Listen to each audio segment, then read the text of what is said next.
আপনারা দেখছেন মুর্শিদাবাদ মিডিয়া সত্য খবর এখন আপনার নাগালে। আমাদের চ্যানেল সাবস্ক্রাইব করুন, দেখতে থাকুন, সঙ্গে থাকুন। জিনিস হচ্ছে, আমি এর তীব্র নিন্দা জানাচ্ছি, আমি ধিক্কার জানাচ্ছি যে আজ আমার রাজ্যের মুখ্যমন্ত্রী তিনি জনগণের ট্যাক্সের টাকা দিয়ে সরকারি সম্পদের উপরে একের পর এক মন্দির তৈরি করছেন, শিলান্যাস করছেন। কারণ আমরা দেখলাম পুরীর জগন্নাথ মন্দিরটাকে তিনি টেনে নিয়ে আসলেন কোথায়? দীঘায় মন্দির তৈরি করলেন, জগন্নাথ মন্দির উদ্বোধন করলেন। কোন জায়গা, কার সম্পদ? আমার রাজ্য সরকার নিজের ট্যাক্সের টাকা থেকে করেননি, সরকারি প্রপার্টির ওপরে এবং জনগণের ট্যাক্সের টাকায় সেখানে তিনি কি করলেন? আপনার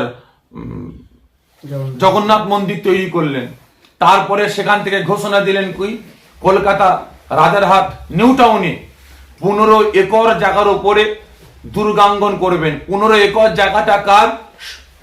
আপনার আমার রাজ্যের মুখ্যমন্ত্রী তিনি নিজের ট্যাক্সের টাকা থেকে কেনেননি, সরকারি সম্পদ, এবং সেখানে মন্দির তৈরি হবে। কয়েকশো কোটি টাকা বরাদ্দ করা হয়েছে জনগণের ট্যাক্সের টাকা দিয়ে। এবং তারপরে শিলিগুড়িতে 25 একর জায়গার উপরে আপনার শিব মহাকাল মন্দির তৈরি ঘোষণা করলেন। এর আগেও তিনি একাধিক মন্দির উদ্বোধন করেছেন।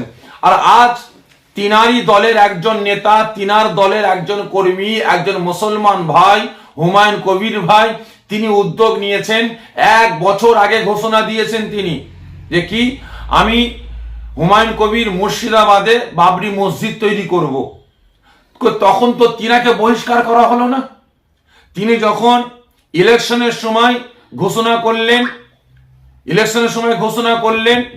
যে মুর্শিদাবাদে 70% মুসলমান আছে, 30% বিধর্মী ভাই আছে, তাদেরকে কচু কাটা করে ভাগীরথীতে ভাসিয়ে দেবো, তখন তো উনি বহিষ্কার করলো না।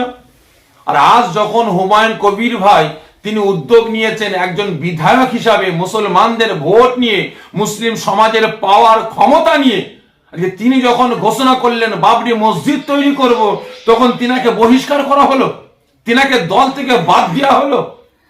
এখানে আমরা এটাই বুঝতে পারছি যে আমার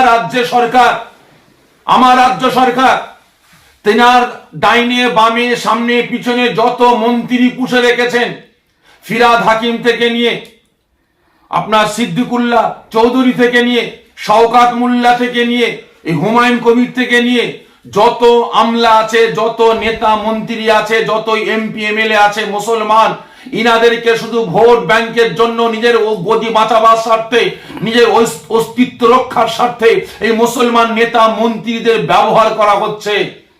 যদি আপনি ব্যবহার না করতেন তাহলে কোনোদিন আপনি হুমায়ুন কবির ভাইকে আপনি দল থেকে বহিষ্কার করতে পারতেন না।